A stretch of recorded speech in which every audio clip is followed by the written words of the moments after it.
Welcome back to our follow-up on drilling through porcelain. Yesterday's video, we discussed drilling through porcelain, making tidbit trays, and today we're going to talk about some of the other things we can make once we know how to drill through porcelain. So stick around, I will be right back.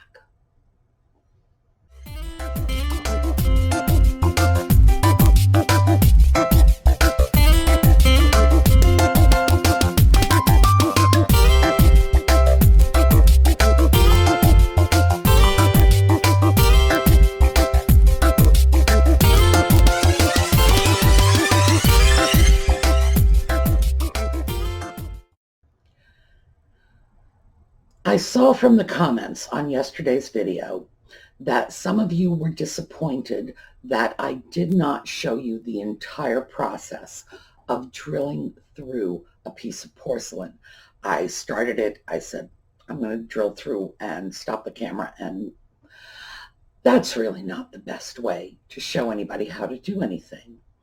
I've started, I've finished, and you're missing all of the middle. I thought I was sparing you the agony of just sitting there staring at me while I stared at you and drilled through a piece of porcelain. But this is video. If the noise is bothering you, you can turn the volume down. If watching me drill through porcelain is boring you, you can fast forward and pick up when I'm done. So I'm going to drill through a piece of porcelain today so you can see it, and you will be able to watch me do this.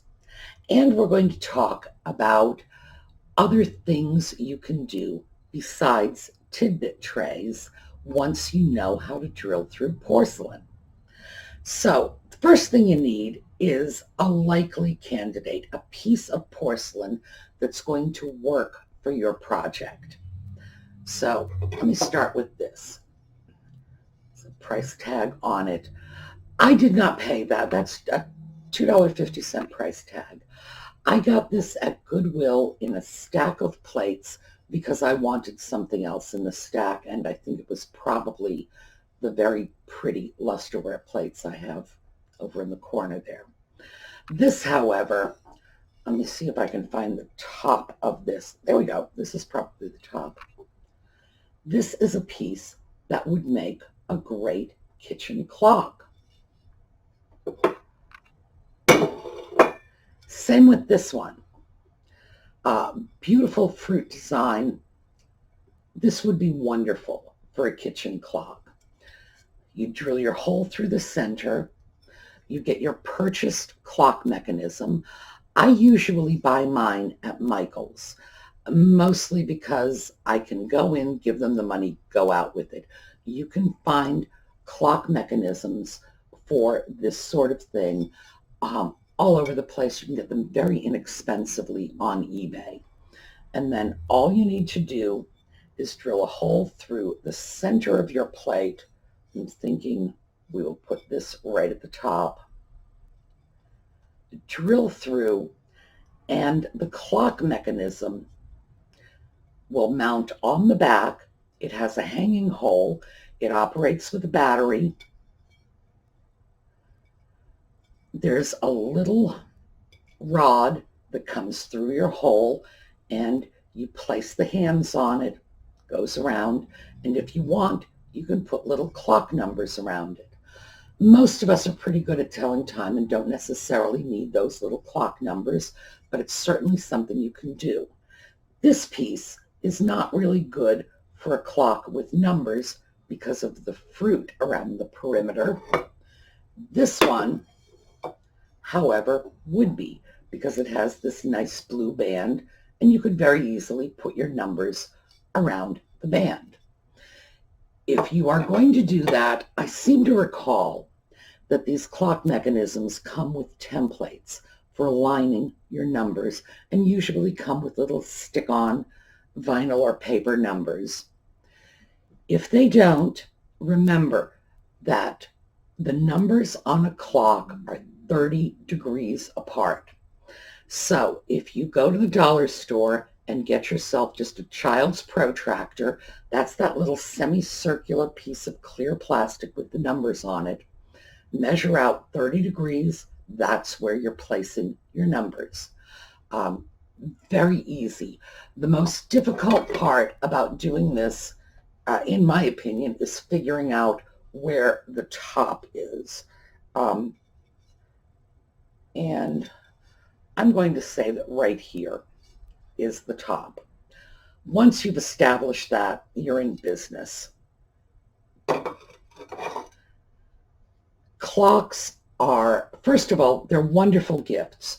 And given the fact that I got these plates, as I say, in a stack of plates at Goodwill for $1, and these are not even the plates I wanted.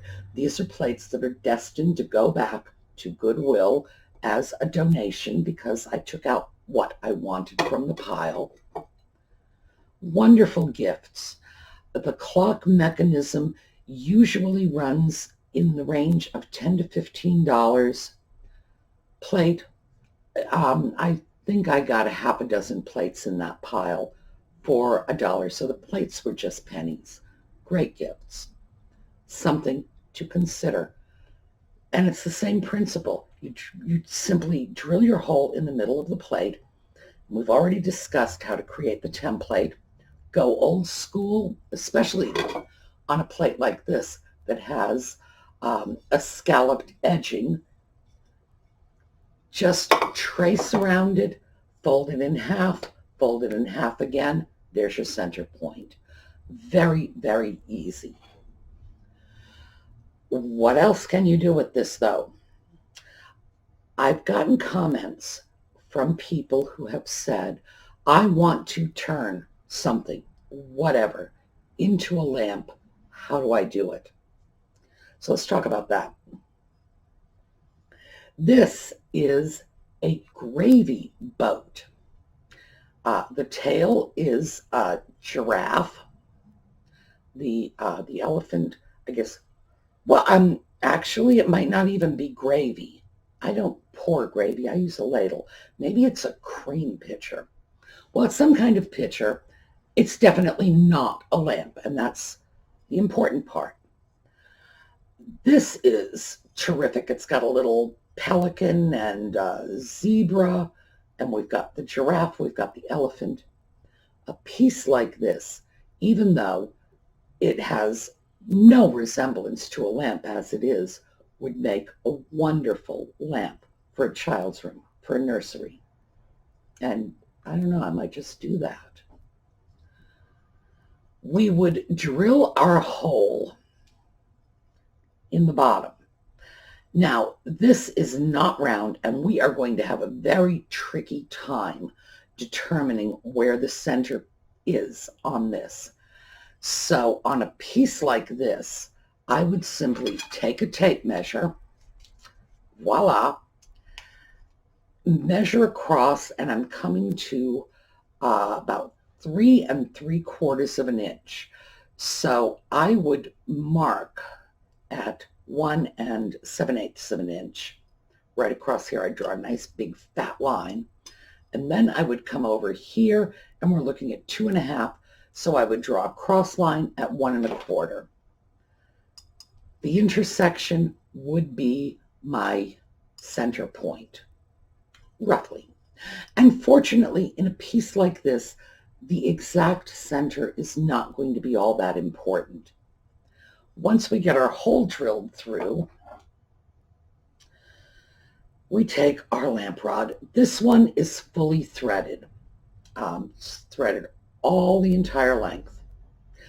On a piece like this, we would want one that had the ends threaded only. We would want a nice smooth brass rod coming up, and then the threading up here where we're going to attach our socket. We would need a base or some feet. The easy way to put feet on this would be, here, let me break these off. These are little felt feet, and they're actually fairly thick. And if you put little feet on this, it would raise it. I think what I might do in a case like this is I might go to Michael's again and get one of their wooden plaques. They have unfinished wooden plaques. I'm not sure what people are supposed to do with them. What I would do is I would get something appropriately sized, and this was, what did we say, roughly 2.5 by 4. So I would be looking for a little plaque that was maybe 4 by 6. And then that would be my base. And I would put feet on it.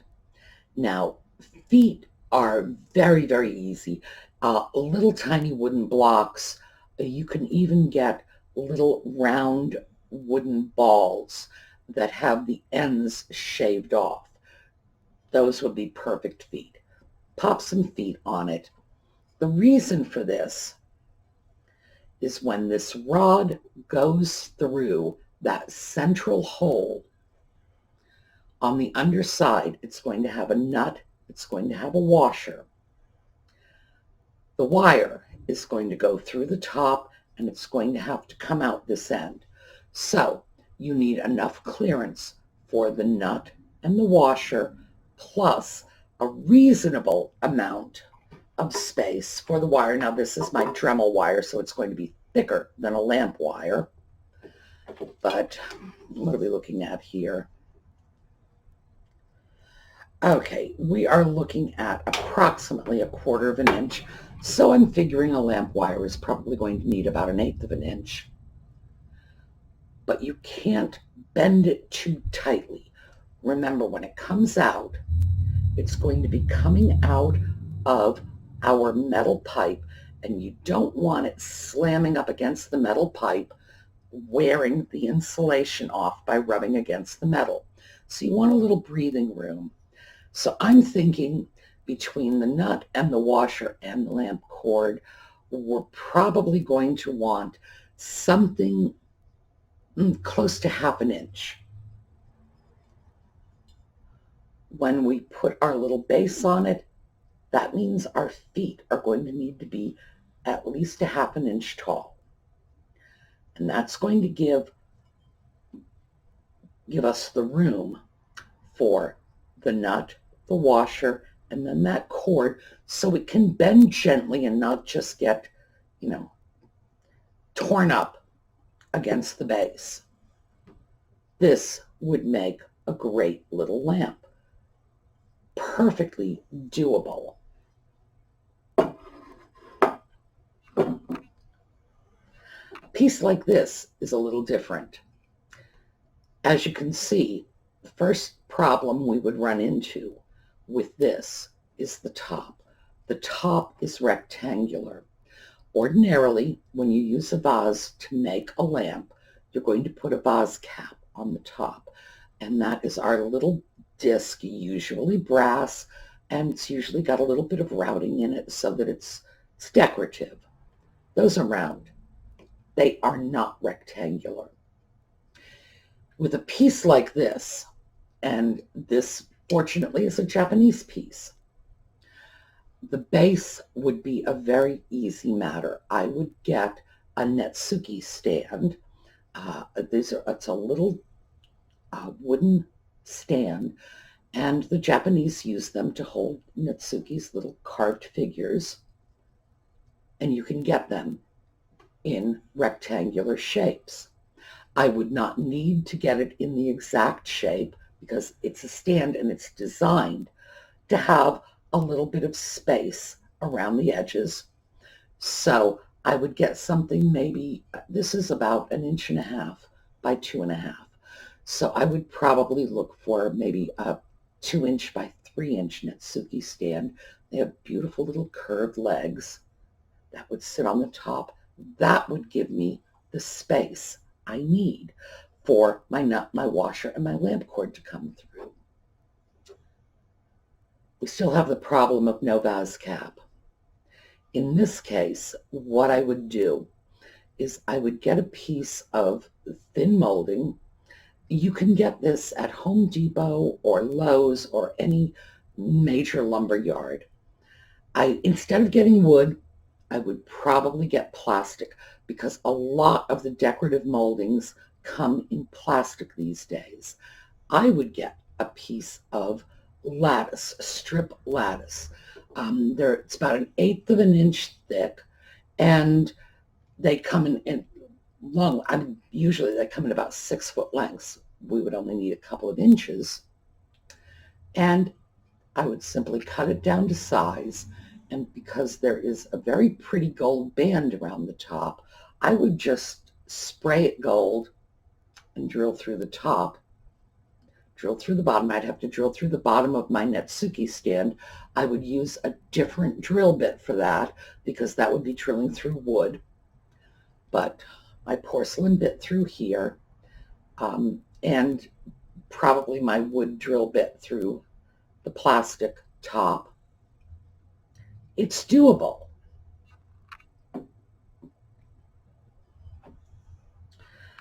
A piece like this, and this is a nice mid-century vase, doesn't even need a stand. The little feet, as you can see right in here, the little feet raise the piece up, and I would have enough room for my nut, my washer, and my lamp cord to just trail through. The problem here would be the vase cap. I wouldn't want a vase cap to go over the edge, and the reason for that is this bit of brown glazing on the top is part of the design of this vase, and I wouldn't want to detract from that. What I would probably do is measure the inside, and that's how I would size my vase cap, to recess it. Now, there's nothing on the underside to hold that in place. Let me show you what I mean.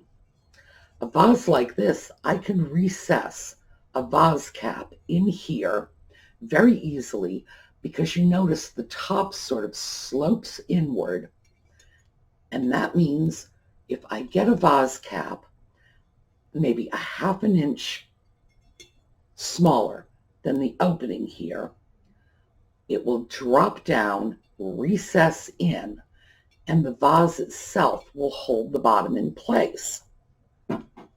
In this case, I would use one of these completely threaded rods.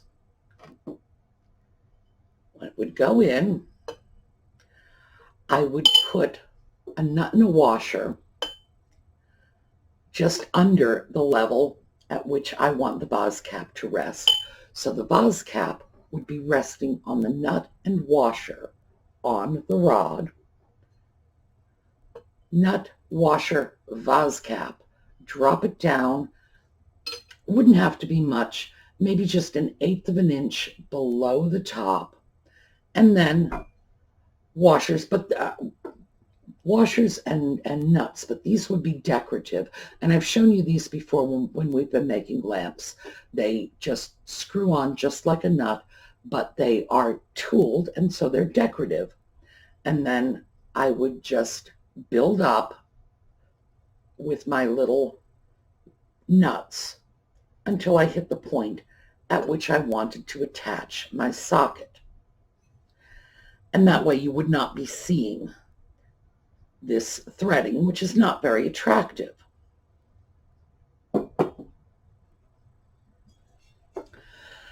A piece like this on the surface looks like the best candidate of all, but it's not.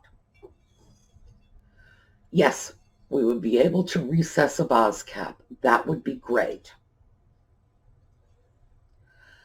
But the recess in here, you've got a little lip, is only about 1/16 of an inch.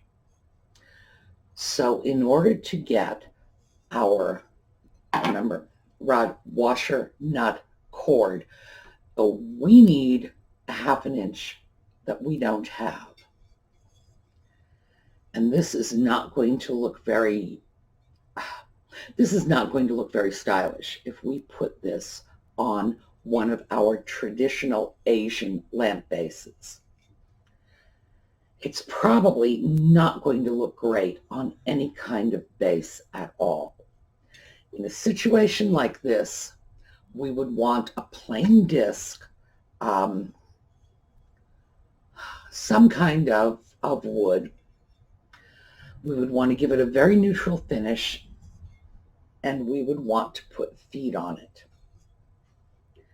And no matter how many times I look at this, I am just not seeing that as something attractive, not for this particular style of vase. Really, I just don't see that as something that will work well. So this one, which on the surface of it seems like a great candidate, is probably not at all.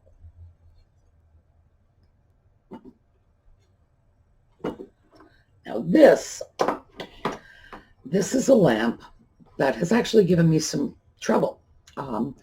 I rewired the piece. I'm going to do it again because I don't like the way the black cord looks.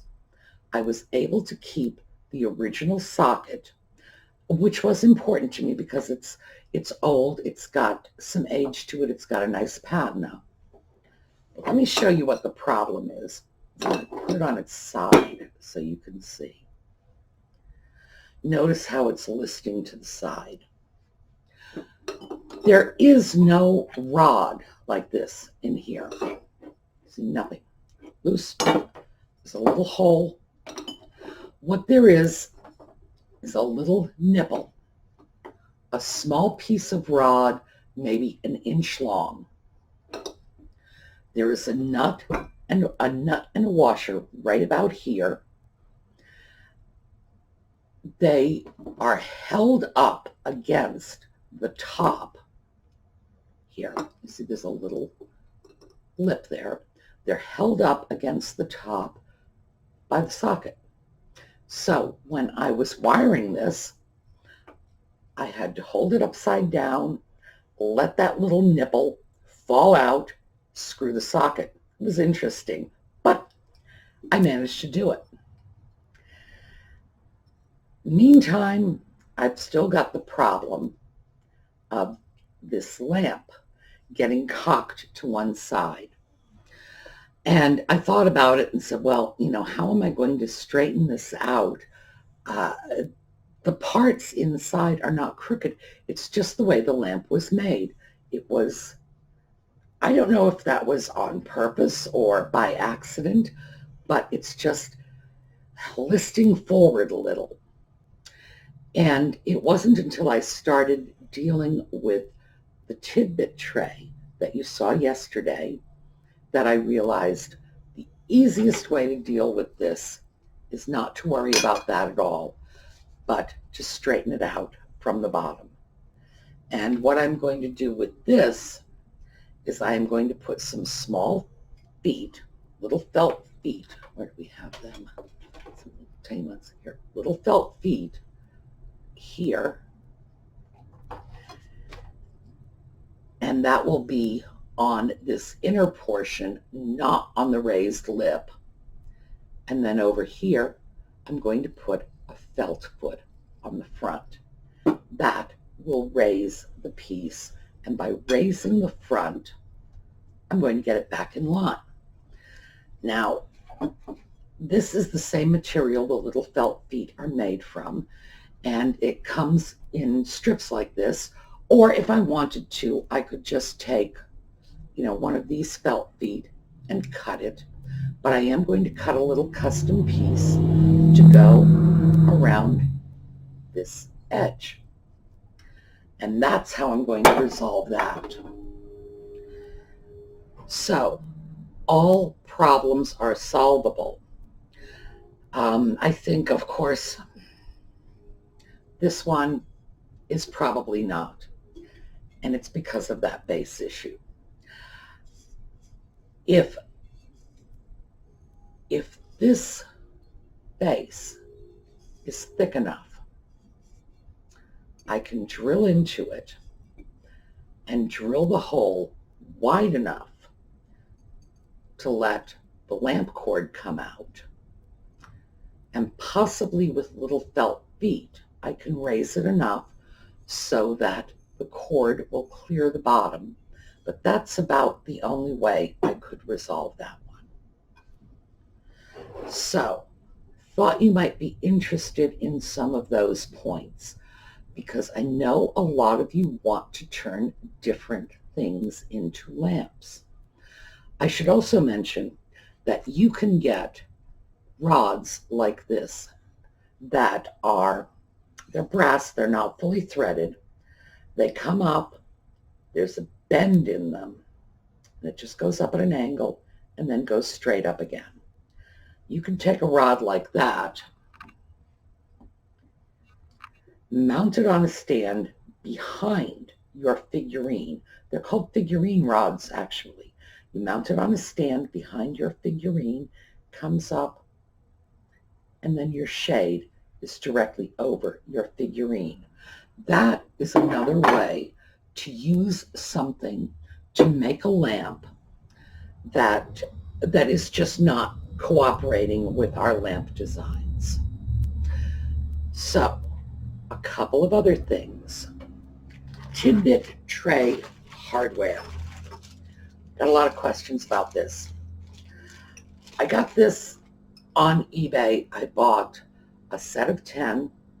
I'm going to write the name of the seller I got it from because I was very satisfied with them.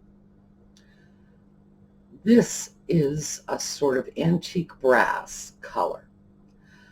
It was called copper. I don't know. It's not. It's certainly not copper. It's an antique brass. And I got them in a set with all of the little washers and the nuts and whatever. It will do a 3-tiered tidbit tray. You would have your bottom plate in this piece, your middle plate, and then your top plate. You may, in fact, be able to buy those pieces separately. I haven't found them. I just, in fact, ordered another set of those. And I got them in a package of 10 sets. And the ones I just bought were about $15. So the whole set is about $1.50 a piece. The last ones I got, these, in fact, were about $19, and it may be the difference may be the color. The most recent set I got were gold because I thought I would have a use for gold ones as well, and I'm reluctant to spray paint them because they will be coming in contact with food, so I would rather have an already food-safe finish applied. So that's this. I showed you these plates when we did our Japanese porcelain video. This was a set of plates that Jocelyn gave me, and it was an incomplete set, a very incomplete set. There were 2 saucers, 2 bread and butter plates, and 4 of these, which are relatively smaller. They're about 8 or 9 inches. So they're not dinner plates, they're probably salad plates. And I thought, there are so few pieces that it's not, they go together, but it's not of much use as a set. But boy, would they make great tidbit trays. So that's what we're going to do right now. Saucer. Now, I don't need to show you about making the template because we've done that already. We're just going to drill right into this. Once again, if this drives you crazy, just go get a cup of coffee, come back when it's done. I will probably extract some of the central portion of this, so you'll see the start, you'll see the finish, and you won't have to sit through something excruciatingly boring. One of the things that I did not mention yesterday. I usually do, but it just slipped my mind, I guess, is notice no jewelry. These are safety glasses. All of my glasses are safety glasses. I make sure I get them because I always wear my glasses. Goodness, I'm blind enough with them. You don't want to see me walking the streets without them. You never know when you're going to be in a situation where there may be flying debris. If you can get safety glasses for everyday use, that's just something I would suggest you do. Better safe than sorry. But yes, I would not do this without safety glasses, and I would not recommend that you do it without safety glasses either. So we've got our setup. Remember, our scruffy towel. We've got our roll of postal tape. And apparently nobody reported me because the postal police have not come to get me. We've got our little plate here. We're going to hold it with the towel because these can get very hot. And I told you about the difficulty I had with that fine Bavarian china plate that was at the top of the Tidbit tray I made yesterday. Boy, did that get hot. Very glad I had the towel. So, drill. All we're going to do is hold the drill in place. We're going to let the drill do the work. Do not push. If you push on the drill, you will break your plate. If you want to break your plate, pick it up, take it out in the street, crash it against the pavement. It's going to be a lot less work than this. Okay. Here we go. Time to go get your coffee.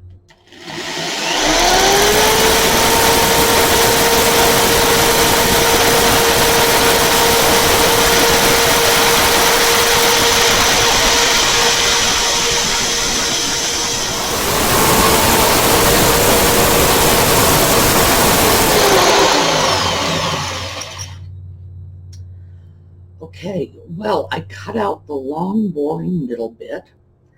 And as you may be able to see, we broke through to the other side. As the pencil, a little point is coming out.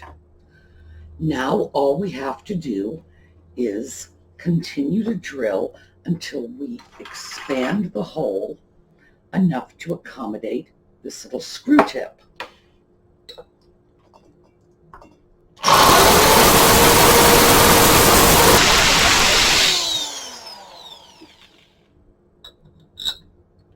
Okay. Now, we've got our hole in our plate. It fits. Everything's going to be peachy. We're going to get a nice little tidbit tray out of this. So, and of course, I did cut out the boring bits in the middle, but you got to see me start it and finish it, so that's how we drill porcelain. Now, I will see you all next week, but before we go, let me just mention that the Tidbit giveaway winner is going to be announced next week, along with the winner of the koi platter. So if you're interested in the koi platter, be sure to leave that comment, because I will be checking through all of the videos for the Give Me That Platter comments. If you want a pen, when you write in, I need to know what kind of pen you want: a regular pen, an arthritis-friendly pen, a pen suitable for men, and you have to give me your name and address. Because some of you have written in and just said, I want a pen. Well, okay, but who are you? Where does the pen get sent to? Others have said, I want a pen. Here's my name and address. But I need to know what kind of pen, because left-handed pens, arthritis-friendly pens, pens for men, regular pens, you need to give me the information, because a lot of people want the pens And if you don't give me the information, I've just got to go on to the next one. I expect this week we're probably going to have about a dozen pens going out. So, and that would be nice. I would like to see a dozen pens go out. So remember, Koi Platter, winner will be announced next week. Tidbit Tray, winner will be announced next week. Meantime, have a great week. I'll see you all later.